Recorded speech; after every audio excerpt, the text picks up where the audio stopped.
Hi friends, ಎಲ್ರಿಗೂ ನಮಸ್ಕಾರ. ಇವತ್ತು ಉನುಗ್ನಳ್ಳಿಲಿದ್ದೀನಿ. ರಾಜೇಶ್ ಅಣ್ಣ ಅವ್ರದ್ದು ತೋಟ ಇದು, ರಾಜೇಶ್ ಸರ್ ಅವ್ರದ್ದು. ನೋಡಿ, ಇವತ್ತು ಒಂದು ದಿನದ್ದು ರೈತರಿಗೆ ತರಬೇತಿ ಕಾರ್ಯಕ್ರಮ ಇದೆ. ರೇಷ್ಮೆನ ಯಾವ ರೀತಿ ಬೆಳಿಬೇಕು ಮತ್ತು ನಿರ್ವಹಣೆ ಹೇಗೆ ಅಂತ ಅದ್ರ ಬಗ್ಗೆ ಸಂಪೂರ್ಣ ವಿವರ ಸಿಗುತ್ತೆ ಇವತ್ತು ನನ್ನ ಯೂಟ್ಯೂಬ್ ಚಾನಲಲ್ಲಿ. ದಯವಿಟ್ಟು ಎಲ್ಲರೂ ವೀಡಿಯೋನ ಪೂರ್ತಿ ನೋಡಿ, ಸಬ್ಸ್ಕ್ರೈಬ್ ಮಾಡಿ, ಶೇರ್ ಮಾಡಿ. ಇದರಿಂದ ಎಲ್ಲ ರೈತರಿಗೂ ಅನುಕೂಲ ಆಗಲಿ. ತುಂಬ ಜನ ಇಲ್ಲಿಗೆ ಬರೋಕ್ಕಾಗಿರಲ್ಲ, ಅವರೆಲ್ಲ ಇದ್ರ ಬಗ್ಗೆ ಮಾಹಿತಿ ತಿಳ್ಕೊಳ್ಳಿ. Thank you. ನೋಡಿ, ಅವ್ರ ಗೇಟಿಂದ ಎಂಟರ್ ಆದಮೇಲೆ ಸ್ಟಾರ್ಟಿಂಗ್ ಈ ಥರ ಗಿಡಗಳನ್ನ ಬೆಳೆಸಿದ್ದಾರೆ. ಮರಗಡ್ಡಿ ಪದ್ಧತಿ ನೋಡಿ, ಹೆಚ್ಚಿನ ಸೊಪ್ಪು ಸಿಗುತ್ತೆ ಇದರಲ್ಲಿ ಉತ್ತಮವಾಗಿ. ನೋಡಿ, ಇದು ಮರಗಡ್ಡಿ ಪದ್ಧತಿ. ಸೊಪ್ಪು ತುಂಬ ಚೆನ್ನಾಗಿ ಬಂದಿದೆ. ಪ್ರಗತಿಪರ ಬೆಳೆಗಾರರು ಅವರು ಮಾತಾಡ್ತಾರೆ. ನೆಕ್ಸ್ಟ್ ತೋರಿಸ್ತೀನಿ.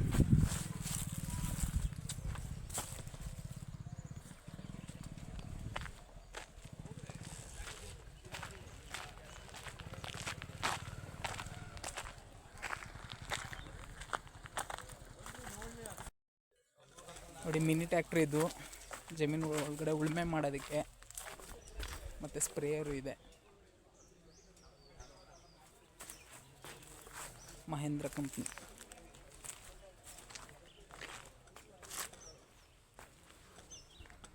ರಾಗಿ ಆಮೇಲೆ ಏನು ಮಾಡೋದು, 2 ಪಾರ್ಟೇಷನ್ ಮಾಡ್ಕೊಂಡು ರಾಗಿ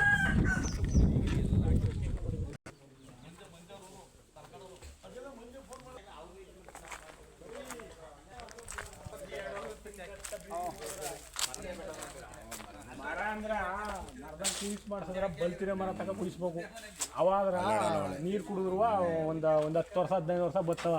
ಯಾವ ಮರ ಒಳ್ಳೆಯದು? ಎಳಸ್ ಮರ ಹಾಕ್ಬಿಟ್ರೆ ಒಂದು 2-3 ಸತಿ ಮನ ತೊಳೆದಾಗ ನೀರು ಕುಡಿದ್ಬಿಟ್ರೆ ಅಲ್ಲಲ್ಲಿ ಮುರ್ಕತ್ತವ. ಚೆನ್ನಾಗಿರ್ತದೆ. ಈಗ ನಾವು ಕಬ್ಬಣದಲ್ಲಿ ಮಾಡಿದಾಗ ನಾವು ಇದು ಮಾಡ್ತೀವಲ್ಲ, ಔಷಧಿ ಎಲ್ಲ ಹೊಡಿತೀವಲ್ಲ, ಆ ಟೈಮಲ್ಲೆಲ್ಲ ಹೋಗ್ಬಿಡ್ತದೆ ಬೇಗ. ಅದು ಬಾಳಕ್ಕೆ ಬರಲ್ಲ.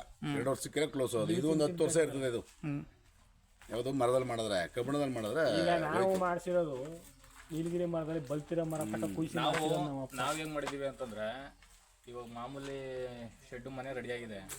ಪ್ಲಾಟ್ಫಾರ್ಮ್ಗೆ ನಾವು ಕಬ್ಬಣದಲ್ಲಿ ರ್ಯಾಕ್ ಮಾಡಿದ್ರೆ, ನಾನು ಮೊನ್ನೆ ಒಂದು ಯೂಟ್ಯೂಬಲ್ಲಿ ವಿಡಿಯೋ ನೋಡಿದೆ. ಕಬ್ಬಣದ ರ್ಯಾಕಿಂಗ್ ಸಿಸ್ಟಮ್ ಚೆನ್ನಾಗಿ ಮಾಡಿದ್ದಾರೆ. ಮತ್ತೆ ವರ್ಕರ್ಸ್ಗಳಿಗೆ ಸ್ವಲ್ಪ ಕೆಲಸ ಕಡಿಮೆ. ಅದು ಕಬ್ಬಣದ ರ್ಯಾಕು ಅವ್ರೇನು ಮಾಡಿದ್ದಾರೆ ಅಂದರೆ, ಬೆನಿಫಿಟ್ ಈ ಕಡೆ ರ್ಯಾಕ್ ಮಾಡ್ಬಿಡೋರೆ. ರ್ಯಾಕ್ ಮಾಡ್ಬಿಟ್ಟು ಏನು ಮಾಡಿದ್ರೆ, ಮಧ್ಯೆ ಒಂಥರ ಟ್ರಾಲಿ ರ್ಯಾಕ್ ಥರ ಮಾಡ್ಕೊಂಡ್ಬಿಡೋರೆ. ಕೆಳಗಡೆ ಒಬ್ಬರು ಸೊಪ್ಪನ್ನ ಕೊಟ್ಟರೆ 2 ಕಡೆಗೂ ಒಬ್ಬರೇ ಪಾರ್ಟಿಸಿಪೇಟ್ ಮಾಡ್ಕೊಂಡು ಸೊಪ್ಪನ್ನ ಕ್ಲೀನಾಗಿ ಹಾಕೋ ಥರ ಮಾಡಿದ್ದಾರೆ. ಅದನ್ನು ಅವ್ರ ಕಾಂಟ್ಯಾಕ್ಟ್ ಮಾಡೋಣ ಅಂತ ಮಾಡ್ದೋ. ಅದನ್ನು ಕಾಂಟ್ಯಾಕ್ಟ್ ಮಾಡಿ ಹೆಂಗೆ ಏನಾದರೂ ಮಾಹಿತಿ ತಿಳ್ಕೊಳ್ಳೋಣ ಅಂತ ಮಾಡ್ದೋ. ಅದು ಅವ್ರ ಕಾಂಟ್ಯಾಕ್ಟ್ ನಂಬರ್ ಸಿಕ್ಕಿಲ್ಲ ನಮಗೆ. ಕಬ್ಬಣದ್ದು ಏನು ತೊಂದರೆ ಇಲ್ಲ. ನೀವು ಹೇಳಿದ್ರೆ ಸರಿ, ದುಡ್ಡು ಜಾಸ್ತಿ ಖರ್ಚಾಯ್ತದ. ಏನಪ್ಪ ಅಂತಂದ್ರೆ, ಅದು ಬ್ಲೀಚಿಂಗು ನೀರು ಎಲ್ಲ ಹೊಡೆದಾಗ ತಿನ್ಕತ್ತದ. ಕಬ್ಬಣ ತಿನ್ಕತ್ತದ. ನೀವು ಎಂತ ಕ್ವಾಲಿಟಿ ಕಬ್ಬಣ ಹಾಕಿದ್ರು ತಿನ್ಕತ್ತದ.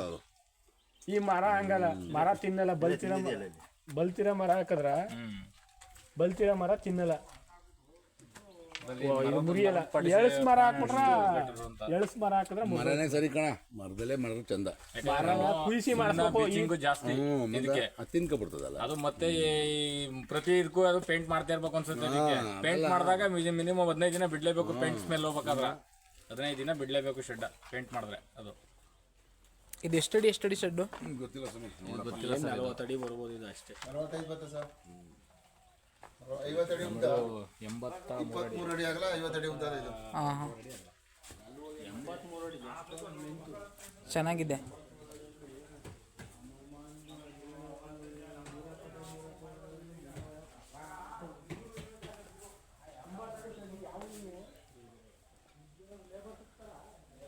$3 ಲಕ್ಷದಲ್ಲಿ ಖರ್ಚು ಮಾಡಿರೋ ಮನೆ ಇದು. ತುಂಬ ಇನ್ವೆಸ್ಟ್ಮೆಂಟ್ ಮಾಡಬಾರ್ದು ಅಂತ.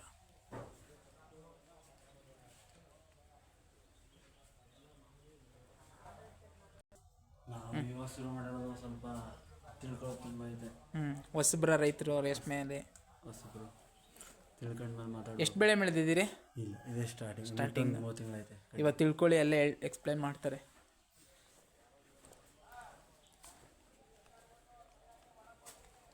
ಏನು ಹೆಸರು ನಿಮ್ಮದು? ಸುರೇಶ ಅಂತ. ಯಾವ ಊರು? ಬಾಳೆಗೊಂಡು. ಓಕೆ. ಸೋಸ್ಲು. ಮಿನಿ ಟ್ರ್ಯಾಕ್ಟ್ರಿಗೆ ಟ್ರಾಲಿ.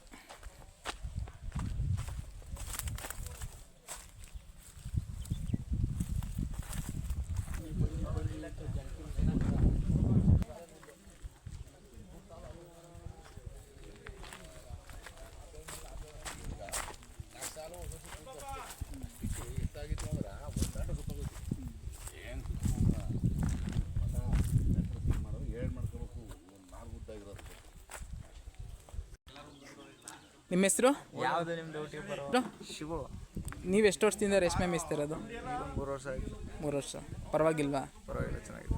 ತರಕಾರಿ ಸರಿನಾ ಇದು ಸರಿ? 600 ರೂಪಾಯಿ ರೇಟ್ ಇದ್ರೆ ಚಂದ, ಹ್ಞೂ ಕಡಿಮೆ ಇದ್ರೆ ಅಲ್ಲಿಗಲ್ಲೇ. ಹ್ಞೂ ಓಕೆ.